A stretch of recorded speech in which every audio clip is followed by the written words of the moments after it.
প্রিয় ভাই ও বোনেরা, আসসালামু আলাইকুম। আপনারা যে যেখান থেকে আমার এই টিভির অনুষ্ঠানটা দেখতেছেন, সবাইকে আমার আন্তরিক ধন্যবাদ ও শুভেচ্ছা। প্রিয় ভাইয়েরা, আমার এই চ্যানেল থেকে যারা এই গানটি দেখে উপভোগ করতেছেন, তাদের কাছে আমার একটি অনুরোধ, আপনারা আমার এই চ্যানেলটাকে একটা সাবস্ক্রাইব করে দিবেন, যাতে এই চ্যানেলটা দেশে বিদেশে যারা দেখতেছে তাদের জন্য একটা শেয়ার করে দিবেন। শেয়ার করে দেওয়ার পর আমার এই চ্যানেলটা আরও উন্নত আরও অনেক এগিয়ে যাবে এবং আরও সুন্দর সুন্দর ভিডিও আপনাদেরকে উপহার দিতে পারবে। এখন আমার এই দাদা ভাইয়ের লগে কোন এক চলচ্চিত্র নায়িকা বলে নাচ গান করতেছে, কিন্তু উনি কি আসলেই নায়িকা চলচ্চিত্রের, নাকি ভুয়া নায়িকা, নাকি অন্য পয়সার জন্য তারা সব কিছু করতে পারে সেই নায়িকা? আমি আসলে কিছুই বুঝতে পারতেছি না।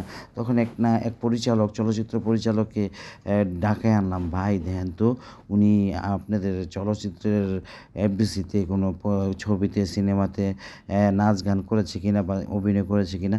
তিনি বলে, ভাই আমাদের বাংলাদেশের চলচ্চিত্রে কোনো ছবিতে আমরা তাকে দেখি নাই, কিন্তু তিনি কিভাবে নায়িকা হলেন তাও বুঝতে পারতেছি না। যাই হোক, উনি যেহেতু নায়িকা নাম ফুটায় উনি খুশি, এবং নায়িকা নাম ফুটাইলে উনি টাকা বেশি পাইব, সেজন্য হয়তো বা নায়িকার নাম ফুটাইছে। এখন কি করা ভাই? এখন মনে করেন কই হলো চকিরতলা আর কই হলো আগরতলা। এখন এইটি মানতে হবে, আগরতলায় মানতে হবে, চকিরতলায় মানতে হবে।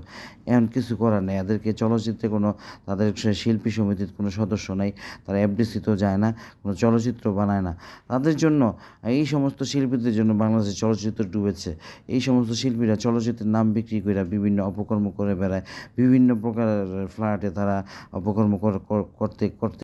যাই হোক, এখন জড়াই ধরছেন দাদারে, দেখেন